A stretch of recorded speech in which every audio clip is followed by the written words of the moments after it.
All right, let's talk about a really big deal happening in the project management world. The jump from PMBOK 7 to PMBOK 8. Now, if you're in the space, you know PMBOK is the global standard. And let me tell you, this isn't just a fresh coat of paint. We're talking about a major strategic course correction. So in this explainer, we're going to dig into exactly why this happened and what it means for you, whether you're a leader, a strategist, or maybe you've got your eye on that PMP certification for 2026. Okay, so here's how we're going to break it down. We'll start with what I'm calling the governance gap in PMBOK 7, basically what went wrong. Then we'll look at how the Project Management Institute, or PMI, stepped in with a smart course correction. After that, we'll actually deconstruct the new PMBOK framework so you can see how it works. And finally, we'll get practical and talk about how to get ready for that big 2026 update. Sound good? Let's dive in. All right, Section 1, the governance gap of PMBOK 7. Let's really get into the why behind this whole change. What was the actual problem we were trying to solve here? So back in 2021, when PMBOK 7 came out, the feedback from the top, from senior leaders was, well, it was loud and clear. They basically said, look, these 12 principles are nice, they're inspiring, sure, but in our day-to-day high-stakes work, they're just too abstract.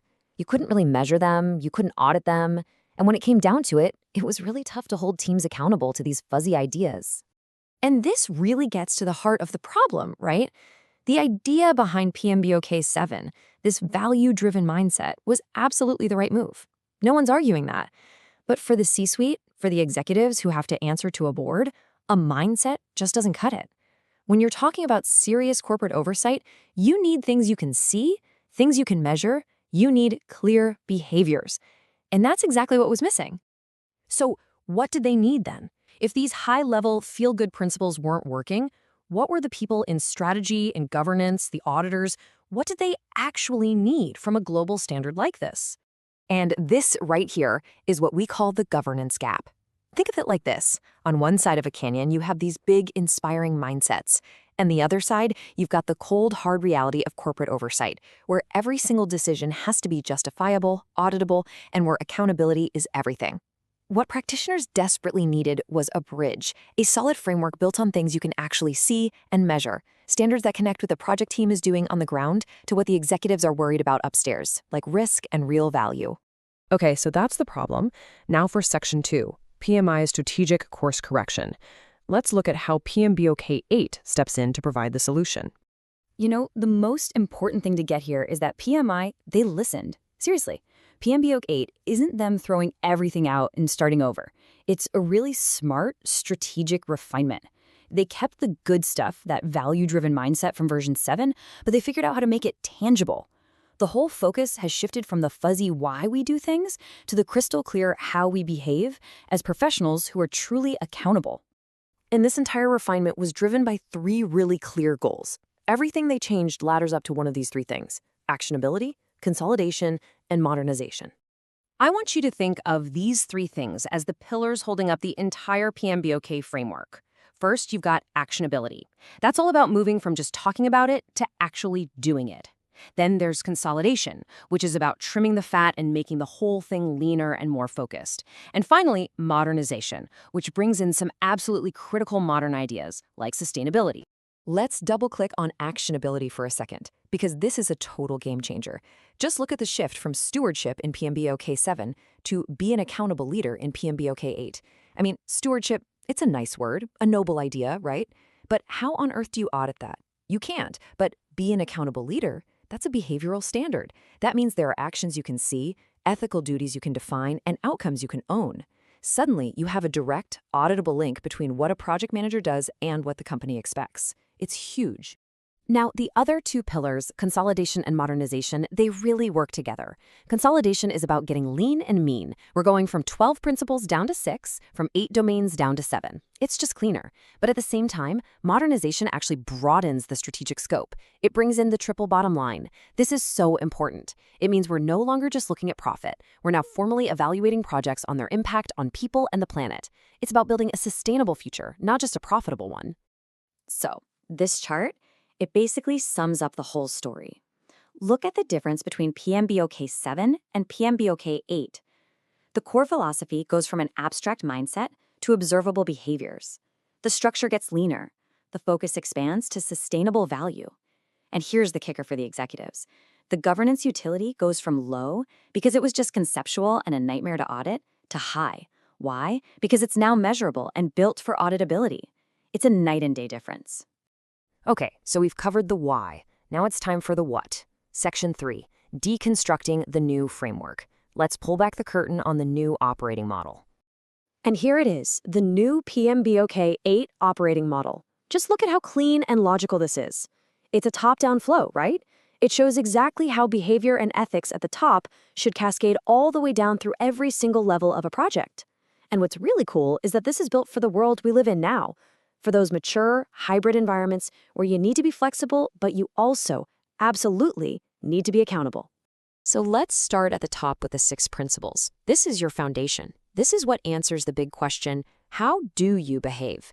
And let's be clear, these are not just nice suggestions. They are the core ethical and behavioral standards. Think of them as your professional compass, the thing that guides every single decision you make as a leader. Okay, moving down a level, we get to the 7 performance domains. If the principles are how you behave, the domains are what you focus on. This is all about directing your strategic attention to the stuff that really matters. The critical areas like planning, delivery, engaging with your stakeholders, and actually measuring performance to make sure you're delivering value. And finally, at the base of this whole thing, we have the 5 focus areas and about 40 or so processes. This is the how you execute layer. And what's really important here is that it is not prescriptive. It's not a rigid rulebook. It's designed to give you practical, flexible guidance that empowers you, as a leader, to pick and choose the right tools and methods for your project, whether you're running a traditional waterfall project, an agile one, or something in between. But this is where it all comes together. This is the secret sauce. Those 6 principles we talked about, they're not just a random list. They're all organized under what's called a 3-dimensional mindset. You've got to be proactive, you've got to take ownership, and you've got to be value-driven. This is the engine that makes the whole framework run. Think about it. Being proactive means you see problems before they happen. Taking ownership means the buck stops with you. And being value-driven ensures you're always focused on the end goal. If you're weak in any one of these 3 dimensions, your leadership is incomplete and your project is wide open to risk. It's that simple. All right, that brings us to our final section. And this is where the rubber meets the road. Let's talk about preparing for the 2026 update. The timelines, the strategy, what you need to do now. Okay, get your calendars out. Here are the dates you need to know. The official PMBOK 8 framework drops in early 2026. And then the big one, July 9th, 2026, that's when the new PMP exam goes live, and it's going to be fully aligned with these new behavioral standards. So whether you're planning to get certified, you're recertifying, or you're in charge of your company's PMO, listen up. The time to start preparing is literally right now. Look, what we covered today is just the beginning. To really help you get your arms around this, we've put together a whole 7-part masterclass series. In our very next one, we're going to do a deep dive into those 6 principles and that 3-dimensional mindset we just talked about. So if you want to stay ahead of the curve for 2026, make sure you subscribe so you don't miss it. And I'll leave you with this to think about. How is this shift from a vague mindset to a standard of measurable behavior going to change how your organization, your team, defines and achieves success? It's a big question, and it's one we all need to be asking. Learning reinforcement. Welcome to Infinite Business Dynamics. In modern enterprise, project management acts as a foundational pillar of corporate governance. When PMI released PMBOK 7 in 2021, it established a baseline shift for the industry, moving away from rigid processes and toward high-level guiding principles. Almost immediately, senior leaders, compliance officers, and governance professionals recognized a problem. The standard was difficult to apply to executive-level work. The core issue was in the execution. The 12 principles introduced in the framework were theoretically inspiring, but they lacked measurable behavioral metrics. Abstract mindset statements fall apart in high-stakes environments. When project decisions are subject to strict corporate auditing, executives require observable standards, not just philosophical concepts. PMI registered this industry feedback. For the 2026 update, they initiated a deliberate strategic course correction. Without clear, observable, measurable behaviors, any project framework becomes a theoretical liability rather than a true governance asset. That execution gap is exactly what the upcoming PMBOK 8 framework is built to solve. This is not a complete rewrite of the standard. It is a targeted engineering solution designed to take the value-driven ideas of its predecessor and make them usable for real-world leadership. This illustrates the three central objectives driving the update: actionability, consolidation, and modernization. Together, these goals transition the framework away from abstract theory toward clear execution. The focus moves from understanding why we do things to how we behave as accountable professionals.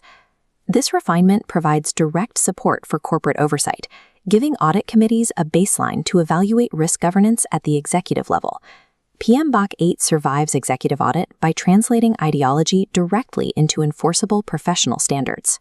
Actionability requires a strict transition from a theoretical why to a clearly measurable how. Look at this comparison. On the left, we have the PMBOK 7 concept of stewardship, a prime example of an unauditable mindset. Stewardship is a noble concept, but when a project goes off course, an audit committee cannot practically measure or enforce stewardship. It lacks objective criteria. On the right is its PMBOK 8 replacement, the strict behavioral standard to be an accountable leader. This new standard dictates visible, trackable actions. An auditor can verify if a leader is making ethical decisions and actively influencing positive project outcomes. Owning the final outcomes is now a literal requirement of the framework, rather than a philosophical suggestion.